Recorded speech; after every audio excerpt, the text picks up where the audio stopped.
Smiletrips.com இந்தியாவுடைய number 1 tour operator. இப்போ வந்து பார்த்தீங்கன்னா மெட்ரோ நான் மெட்ரோ ஃப்ரான்ச்சைஸ் வந்து தராங்க. மெட்ரோ வந்து 50 லட்ச ரூபாய்க்கு வந்து தராங்க. A to Z உங்களுக்கான மெட்ரோ சிட்டி எந்த உலகத்தில் இருக்கிற எந்த மெட்ரோ சிட்டிலையும் இந்த ஃப்ரான்ச்சைஸ் வந்து நீங்கள் வந்து செட் பண்ணலாம். A to Z எல்லாமே ஹெல்ப் பண்ணி உங்கள் மெட்ரோ ஃப்ரான்ச்சைஸ் வந்து ஸ்டார்ட் பண்ணுற வரைக்கும் வந்து Smiletrips கூடவே இருந்து சப்போர்ட் பண்ணுறாங்க. நான் மெட்ரோ ஃப்ரான்ச்சைஸ் அப்படிங்கிறது 25 லட்ச ரூபாய்க்கு உங்களுக்கு தராங்க. நான் மெட்ரோ சிட்டிஸ் எதில் உலகத்தில் எங்கே இருந்தாலும் சரி நீங்கள் ஸ்டார்ட் பண்ணலாம். A to Z உங்கள் கூடவே இருந்து நீங்கள் வந்து ஃப்ரான்ச்சைஸ் ஸ்டார்ட் பண்ணுற வரைக்கும் எல்லாமே வந்து ஹெல்ப் பண்ணுறாங்க. ஸோ இந்த ஃப்ரான்ச்சைஸ் போக நீங்கள் டூர் போகணும் அப்படின்னா இன்டர்நேஷ்னலாக எங்கே போகிறனாலும் சரி சேஃப் அண்ட் செக்யூராக பேக்கேஜஸ் வந்து உங்களுக்கு கொடுத்து நீங்கள் வந்து ஜாலியாக உங்கள் டூரை என்ஜாய் பண்ணுறதுக்கும் நிறைய விஷயங்கள் வந்து பண்ணுறாங்க. ஸோ டூர் அப்படின்னாலே Smiletrips.com.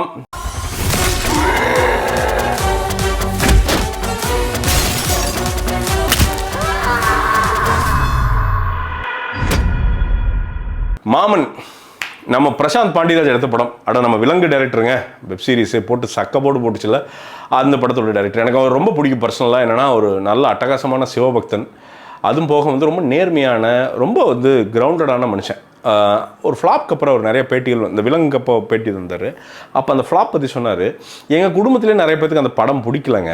அப்போ மற்றவங்கள வந்து பிடிக்குன்னு நம்ம எப்படி எதிர்பார்க்க முடியும் அப்படின்றது ரொம்ப நேர்மையாக அந்த பேட்டிகள் தந்தார். ஸோ சினிமா ரியாலிட்டி தெரிஞ்ச ஒரு நல்ல டைரக்டர். ஏன் அப்படி இது சொல்கிறேன் அப்படின்னா சில டைரக்டர்லாம் நமக்கு தெரியும். நீ எடுத்துருக்கு மொக்கப்படம்டா அப்படின்னா மொக்கப்படமா ஸ்டாண்டிங் ஒவேஷன் ஆடியன்ஸ். அந்த ப்ரெஷ் ஷோவில் ஸ்டாண்டிங் ஒவேஷன், அந்த செலிப்ரிட்டி ஷோவில் ஸ்டாண்டிங் ஒவேஷன் 10 மினிட்ஸ் கிளாப் பண்ணாங்க அப்படின்னு. கிளாப் பண்ணாங்களே எந்திரிச்சு ஓடினாங்களா சரியாக ஒத்து பாடுறா அப்படின்னா அதெல்லாம் உங்களுக்கு தெரியாது பிரதர். உங்களுக்கெல்லாம் சினிமா ரசிக்க தெரியல அப்படின்னு. உண்மையை சொல்கிறோம்டா அதெல்லாம் கிடையாது. ஸோ இந்த டைரக்டர் வந்து சினிமாக்கே பிரச்சனை. ஏன்னா தோல்வினா ஒத்துக்கணும்ல. ஆமாம் படம் அது ஒன்றும் தப்பு இல்லை, சினிமா தானே. ஃப்ளாப் ஆகுறதுங்கிறது ஒரு பெரிய விஷயம் கிடையாது. அது ஏன்னா சினிமா நமக்கு எது ஒர்க் ஆகும்னு தெரியாது. அதுக்கு நடுவில் பிரசாந்த்லாம் வந்து பார்த்திங்கன்னா ஒரு சின்ன ஒரு டைமண்ட்னு சொல்லலாம். ஒரிஜினலாக உண்மையை ஒத்துக்கிற மனுஷன். சரி, இப்போ இந்த மேட்டருக்கு வருவோம். அந்த கதையை பொறுத்த வரைக்கும் அந்த கதை என்னென்னா சூரியனுடைய கதை. அவரோட ஃபேமிலியில் நடந்த ஒருத்தர் நடந்த அவர் ஃபேமிலிக்குள்ளே ஒருத்தருக்கு நடந்த கதையை வந்து சொல்லி அவர் வந்து இதை வந்து ஒரு பெரிய கதையாக பிரசாந்த் வந்து டெவலப் பண்ணியிருக்கார். இப்போது இந்த படம் வந்து பார்த்திங்கன்னா எனக்கு உண்மையாக சொல்கிறேங்க, ஜென்யூனாக சொல்கிறேன், அந்த 40 நிமிஷம் அழுக வந்துருச்சுங்க. அவ்வளோ பியூட்டிஃபுல்லாக ஒரு ரொம்ப நாள் குழந்தை இல்லாமல் இருக்கிறதோட வழி, அப்புறம் அந்த குழந்தை உருவாகிறது அப்படிங்கிற அந்த 40 நிமிஷத்தை மட்டும் வெட்டி ஒரு படமாக பார்த்தீங்கன்னு வச்சுங்களேன், இந்த படத்துக்கு வந்து பார்த்தீங்கன்னா தேசிய விருதே கொடுத்துருவீங்க. அவ்வளோ சூப்பராக இருக்கும், அவ்வளோ எமோஷனலாக கரெக்டாக இருக்கும். சூரியனோட நடிப்பு, அவங்க ஐஸ்வர்யா லட்சுமி எல்லாருமே வந்து பார்த்திங்கன்னா ரொம்ப அவ்வளோ பர்ஃபெக்டாக சுவாசிக்காலாம் பின்னிருப்பாங்க அக்காவா. அந்த 40 நிமிஷம் நான் சொல்கிறது அந்த 40 நிமிஷம். அதுக்கப்புறம் வந்து பார்த்திங்கன்னா அந்த பையன் வளர்றான். நம்ம பையன் வரான், நம்மளை மாதிரியே தான் இருப்பான் ஆள். அவன் வளர்ந்தானே நம்ம மாதிரி தான் வருவான்னு நினைக்கிறேன். ஆள் குண்டா லட்டு. அவன் பேரே லட்டு தான். லட்டு தான் அவன் பேர். ஸோ லட்டு ஒன்றும் இல்லை, அக்கா தம்பிங்க. அக்காவுக்கு வந்து ரொம்ப நாள் குழந்தை இல்லாமல் இருக்குது, குழந்தை பிறந்துருது. அந்த குழந்தைய வந்து தம்பி வந்து ரொம்ப பாசமாக தம்பில மாதிரி வளர்க்குறான். ஒரு பாயிண்டில் வந்து அவனுக்கு கல்யாணம் ஆகுது. கல்யாணம் அப்போ அந்த பையனே பிரச்சனையாக இருக்கான்.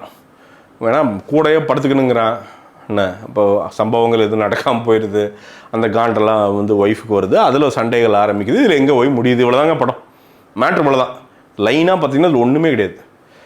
அப்படிங்கிறப்ப இது எப்படி வந்து ஓகே, இது முழு கதையாக ஓகே அப்படின்னு சொன்னாங்க அப்படிங்கிறதே எனக்கு பெரிய ஆச்சரியமாக இருக்குது. முதல் பிரசாந்த் வந்து இதை சொல்லியிருக்கவே கூடாதுங்கிறது என்னோட தாழ்மையான கருத்து. என்ன பிரச்சனை அப்படின்னா, இப்போ விலங்கு அப்படின்னா விலங்கு வந்து அவருடைய அந்த இமேஜினேஷன். இதில் கதை சூரியனது அப்படிங்கிறப்போ அவரோட மூளைக்குள்ளே போய் பிரசாந்த் யோசிக்க முடியாது. அப்படிங்கிறப்போ ஒன்று பண்ணலாம். என்ன பண்ணலாம்னா அந்த லைனை வாங்கி உக்காந்து டெவலப் பண்ணி சயின்ஸாக யோசித்து நிறைய டிராஃப்ட் பண்ணால் மட்டும்தான் அவரோட இமேஜினேஷனை ஓரளவு கொண்டு வர முடியும். நம்ம ஏன் அப்படி சொல்கிறேன் அப்படின்னா, விலங்கு வந்து பார்த்திங்கன்னா 20 டிராஃப்ட் பண்ணப்பட்ட ஒரு வெப் சீரிஸ். அவ்வளவு எழுதி அடித்து திருத்தி அதுக்கப்புறம் ஃபைனலைஸ் பண்ணி எடுக்கப்பட்ட ஒரு வெப் சீரிஸ். அதனால தான் அது இன்றைக்கும் காலம் கடந்து நிற்கிது. இன்னும் 10 வருஷம் கழிச்சும் விலங்கை பற்றி நம்ம பேசிக்கிட்டே இருப்போம். ஏன்னா அதில் வந்து எந்தளவுக்கு சீரியஸாக அந்த மற்ற விஷயங்கள் ஒர்க் ஆகிருக்குமோ அந்தளவுக்கு காமெடியும் ஒர்க் ஆகிருக்கும். அதுதான் அந்த படத்துடைய அந்த வெப் சீரிஸோட பியூட்டி, அந்த கண்டென்ட்டோடைய பியூட்டியே அதான். இங்கே என்ன பிரச்சனைனா இது பண்ணாங்களா அப்படிங்கிறதான் இங்கே பிரச்சனை. ஏன்னா அவ்வளோ டிராஃப்டிங் போகிறதுக்கெல்லாம் டைம் இல்லைன்னு நினைக்கிறேன். அதனால் வந்து பார்த்திங்கன்னா ரொம்ப அவசர கதியில் எடுத்த படமாக இருக்குது. ஏன் இதை சொல்கிறேன்னா, ஏன் ரொம்ப ஸ்ட்ராங்காக சொல்கிறேன் அப்படின்னா, எந்த கேரக்டருமே வந்து பார்த்திங்கன்னா அதுவே முரணாகுது பயங்கரமாக. இப்போது அந்த அக்காவோட கேரக்டர் இருக்குது. அந்த அக்காவுடைய வாழ்நாள் லட்சியமே என்னென்னா, தன் தம்பி கல்யாணமாகி அவனுக்கு அந்த சம்சாரத்துக்கு வந்து பார்த்தீங்கன்னா அந்த சீரில் வந்து உட்காந்து அந்த குழந்தை அந்த சீரில் உட்காரணும் அப்படிங்கிறதா, சீரை நின்று நடத்தணும் அப்படிங்கிறதா அவங்க அக்காவோட வாழ்நாள் லட்சியங்கிற மாதிரியே ரெஜிஸ்டர் பண்ணுது. அப்போது அங்கேருந்து பார்த்தீங்கன்னா ஒரு 3/4 மணி நேரத்துலேயே சண்டை வந்துடுது அக்கா தம்பிக்கு. சண்டை வர்றப்போ எக்ஸ்ட்ரீமாக இது அப்படின்னா, சண்டைனா ஒரு கோச்சுக்கிறது இல்லை, எக்ஸ்ட்ரீம் வில்லத்தனமாக வந்து சில விஷயங்கள்லாம் வந்து பண்ணுது. சிலதெல்லாம் வந்து பார்த்தீங்கன்னா ஒரு ஃபோட்டோ மேட்டர்லாம் ஒன்று இருக்குது, உள்ளே போய் பாருங்கள். அதெல்லாம் வந்து பார்த்தீங்கன்னா எவனும் ஒரு உச்சகட்ட சைக்கோ கூட அதை பண்ண மாட்டான். நம்ம சொசைட்டியில் ஒரு உச்சகட்ட சைக்கோ இருக்கான்னு வச்சுங்க. இன்னொன்று, ஒரு பெரிய ஜனரஞ்சகமாக ஒரு படத்தை எடுக்கும்போது வந்து பார்த்தீங்கன்னா எவனோ ஒருத்தன் ஒரு 1 லட்சத்தில் ஒருத்தன் வந்து பார்த்தீங்கன்னா ஏதோ ஒன்று பண்ணியிருப்பான். அதை வந்து ஒரு பொது சொசைட்டிக்கான ஒரு படமாக எடுக்க முடியாது. நான் சொல்கிறது கமர்ஷியல் படமாக. நீங்கள் கண்டென்ட் படமாக எப்படி வேணால் எடுக்கலாம். ஒரு இவனோட கதை அப்படின்ட்டு வந்து பார்த்தீங்கன்னா கண்டென்ட் படம் தான், செட் ஆஃப் ஆடியன்ஸ் தான் பார்க்கணும். இது வந்து என்னென்னா எல்லா மக்களும் பார்க்குறதுக்காக எடுக்கப்பட்ட படம். அப்படிங்கிறப்போ இது நிஜத்தில் எந்த குடும்பத்துலையுமே நடக்கிறது இல்லை. சரி, அக்கா தம்பி எல்லாமே இருக்கிறோம், எல்லாம் எனக்கு ஒரு தங்கச்சி இருக்குது, எல்லாம் நமக்கும் வந்து பார்த்தீங்கன்னா பசங்க தங்கச்சி பசங்க இருக்காங்க, அவனை நம்ம பசங்க மாதிரி தான் நம்ம நினைக்கிறோம். பட் இது எல்லாமே ஒரு எல்லைக்கோடு இருக்கும். ஏன்னா அது அவங்க பசங்க ஃபஸ்ட்டு அப்படிங்கிறது எல்லாத்துக்குமே தெரியும். நாம் கூப்பிட்டு ஒரு லெவலுக்கு மேலே சொந்தம் கொண்டாட முடியாது. அதான் நம்ம பசங்களாகவே இருந்தாலும் அந்தந்த உரிமை இதெல்லாம் வந்து சொல்லி தெரிய வேண்டியதில்லை ஃபேமிலிஸ். ஸோ இதில் காட்டுற விஷயமே வந்து பார்த்தீங்கன்னா எல்லாமே எக்ஸ்ட்ரீமாக இருக்குது. இன்னொன்று, அந்த கேரக்டர்லேயே முரண்பட்டுக்குது. ஒரு பாயிண்டில் ஐஸ்வர்யா லட்சுமி வந்து ஒன்று சொல்லுவாங்க, இந்த பையன் ஹைப்பர் ஆக்டிவாக இருக்கான், அவனை கூப்பிட்டு போய் ஒரு கவுன்சிலிங்காக ஏதோ கூப்பிட்டு போய் தெரப்பி பண்ணாலே போதும், அவன் சரியாயிருவான் அப்படின்னு சொல்லும். அவங்க சொல்கிறப்போ வந்து பார்த்தீங்கன்னா அதை பண்ணியிருந்தாலே படம் அங்கேயே முடிஞ்சுது, அவ்வளோதான். ஸோ இதையோ ஒரு படமாக இழுக்க வேண்டிய அவசியம் என்னன்னு எனக்கு சுத்தமாக புரியவே இல்லைங்க, சத்தியமாக. அதுதான் பெரிய பிரச்சனை. ஆனால் ஃபஸ்ட்டு சூரியனுக்கு ஒரு வாழ்த்து சொல்லிடணும்னு நினைக்கிறேன் நான். இதுக்கு முன்னாடி அந்த 50 நிமிஷம் எனக்கு ஒரு ஃபைட் சீன் ஒன்று நடித்தார், நடிச்சிருக்காரு பாருங்கள், சூப்பராக இருக்கும். செம கோரியோகிராஃபி அந்த ஃபைட் சீனு, ஒரு கமர்ஷியலாக இருக்கும், செம கமர்ஷியலாக இருக்கும். எனக்கு அந்த ஃபைட் சீன் போகிறப்போ மனசுக்குள்ளே ஒன்று தான் ஓடிக்கிட்டே இருந்தது. ஒருத்தன் வந்து தெய்வத்தான் ஆகாது என்னிடம் முயற்சிதன் மெய்வருத்த கூலி தரும் அப்படிங்கிற அந்த திருக்குறள் தான் ஓடிக்கிட்டே இருந்துச்சு மனசில். ஒரு 5 ரூபா 10 ரூபாய்க்கு அலைஞ்ச ஒரு மனுஷன் வெறும் உழைப்பு மட்டும்தான், வேறு எதுவுமே இல்லை, மெரிட்டு ஒன்றுமே இல்லை, வெறும் உழைப்பு மட்டும்தான் அவரோட மெரிட்டு. எங்கே வந்து நிற்க முடியுது பாருங்கள். லைஃப் வந்து என்னவா மாற்றுது, இது மாற்றுதுங்கிறத விட அவருக்கு வாய்ப்புலாம் யாரும் தரல, உருவாக்குறாரு பாருங்க. அந்த உழைப்பில் ஸ்கெட்சு போட்டு தன்னை ஒருத்தராக மாற்றுறாரு பாருங்க. அது வந்து உள்ளே ஓடிட்டே இருந்தது. யோ நீ கிரேட்டியாயோ, செமையாயோ, நீ வாழ்க்கையிலையோ வரைவிடியா அப்படிங்கிற ஒரு மேட்ரு மைண்டில் ஓடிக்கிட்டே இருந்தது. பெரிய ஆச்சரியமாக இருந்தது. நீங்கள் லைஃப்பில் எங்கேயாவது தோண்டு போனீங்க அப்படின்னா சூரியனை பார்த்துக்குங்க, அவ்வளோதான். நான் அவரை பார்க்குறேன். நான் ஒரு பெரிய இன்ஸ்பிரேஷனாக அவரை பார்க்குறேன். எனக்கு அது ரொம்ப ரொம்ப நெகிழ்ச்சியாக இருக்குது. நான் ரெஜிஸ்டர் பண்ணணும்னு நினைக்கிறேன். தப்பெல்லாம் இருக்குது, அதுக்குன்னு சொல்லாமல் இருக்க போகிறதில்ல. பட் இதை வந்து சொல்லியே ஆகணும். மற்றபடி படத்தை பொறுத்த வரைக்குங்க, படம் வந்து பார்த்திங்கன்னா நம்ம வந்து நெகட்டிவ்ஸ் போகிறதுக்கெலாம் முன்னாடி, இன்னும் நெகட்டிவ் சொல்கிறதுக்கு முன்னாடி, ஆனால் நம்ம லெவலப்பில் வந்து இப்போ வந்து ரைட்டிங் கோர்ஸ் ஒரு 6 நாள் கோவாவில் சூப்பராக பண்ணுறாங்க. நீங்கள் வந்து ஃபிலிம் ரைட்டிங் பண்ணணும், இல்லை வந்து புக் ரைட்டிங் பண்ணணும், எதுனாலும் சரி உங்களை உட்காந்து பீஸ்ஃபுல்லாக மென்டர்ஸ் நிறைய பேர் உட்காந்து உங்களுக்கு வந்து இண்டி ப்ரெஸ் அவங்களாம் சேர்ந்து உங்களுக்கு வந்து பண்ணி தராங்க. ஸோ 6 நாளில் உங்களுக்கு வந்து புக் பப்ளிஷ் பண்ணுற அளவுக்கு இப்போ புக் எழுதுறீங்க அப்படின்னா அதுக்கும் சப்போர்ட் பண்ணுறதுக்கு அவங்க இருக்காங்க. இல்லை ஃபிலிம் மேக்கிங்கில் வந்து நீங்கள் எழுதணும் அப்படின்னா உங்களுக்கு 6 நாள் அதை படிச்சுட்டு முடிச்சுட்டு அப்படி வந்தீங்க அப்படின்னாலே வந்து பார்த்திங்கன்னா உங்களுக்கு ஓரளவுக்கு ரைட்டிங் பற்றி தெரியற அளவுக்கு, ஏன்னா கோவாவில் தான் நடக்குது இது. ஸோ கோவாவில் நடக்குது அப்படின்னா வந்து பார்த்திங்கன்னா ஒரு நல்ல இன்வைட் பேசிஸில் தான் கூப்பிட்டு போகிறாங்க. உங்களுக்கு வந்து ரொம்ப காமன் பீஸ்ஃபுல் மைண்டோடு வந்து நீங்கள் விஷயத்தை வந்து பண்ணலாம். இது நீங்கள் அப்ளை பண்ணணும் அப்படின்னு நினச்சிங்கன்னா வந்து பார்த்திங்கன்னா பின்டு கமெண்ட்டில் இல்லை டிஸ்கிரிப்ஷனில் வந்து லிங்க் இருக்குது, கிளிக் பண்ணி அப்ளை பண்ணுங்கள். உங்களுக்கு லைஃப் சேஞ்சிங்காக இருக்கும். ஏன்னா புக்கெல்லாம் நிறைய பேர் எழுதி சம்பாதிக்கணும்னு நினைப்பீங்க. தயவுசெய்து கிளிக் பண்ணி சப்ஸ்கிரைப் பண்ணுங்கள். இன்வைட் பேசிஸில் தான் இது பண்ணுறாங்க. சரி, இந்த படத்தோட பிரச்சனை என்ன? அது பிரச்சனையா? இப்போ சூரியன் கேரக்டர் வந்து பார்த்தீங்கன்னா எக்ஸென்ட்ரிக் மாமன் பையன், அதாவது அக்கா பையன் அப்படின்னா அக்கா பையனா என்ன, அதுக்கு என்ன முதலிரவில் நடுவில் படுக்க வச்சு தூங்குவீங்களாயா? சரி, அது அப்படி இருக்கு. எவனா ஒருத்தன் பண்ணியிருப்பான், ஒரு 1 லட்சத்தில் எவனாவது ஒரு மட்டை சாம்பிராணி ஒருத்தன் பண்ணியிருப்பான். அதுக்குன்னு வந்து பார்த்தீங்கன்னா அதை தூக்கி ஒன்று வந்து ஒரு மெயின் ஸ்ட்ரீம் சினிமாவில் போட்டீங்க அப்படின்னா குழம்பிடுவாங்க இல்லையா? அது ஃபன்னாக இருக்கிற வரைக்கும் பரவாயில்ல. அது ஓவர் டூ ஆகி பார்த்தீங்கன்னா பொழுதுனிக்கு அழுகாச்சு. தம்பி தம்பி இப்படி பண்ணிட்டியா அப்படின்னு அக்கா அக்கா இக்கா இது படம் ஃபுல்லாக போகுதுங்க இப்படியே.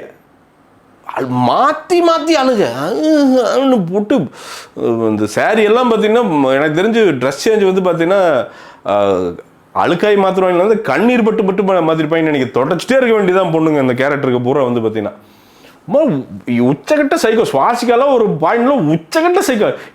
என்ன கரியிற என்ன ஒன்று அவங்கள பார்த்து என்னடா அது இவங்க தான் மெயின் வில்லியோ இந்த படத்துக்கு அந்த மீட்டர் வருது.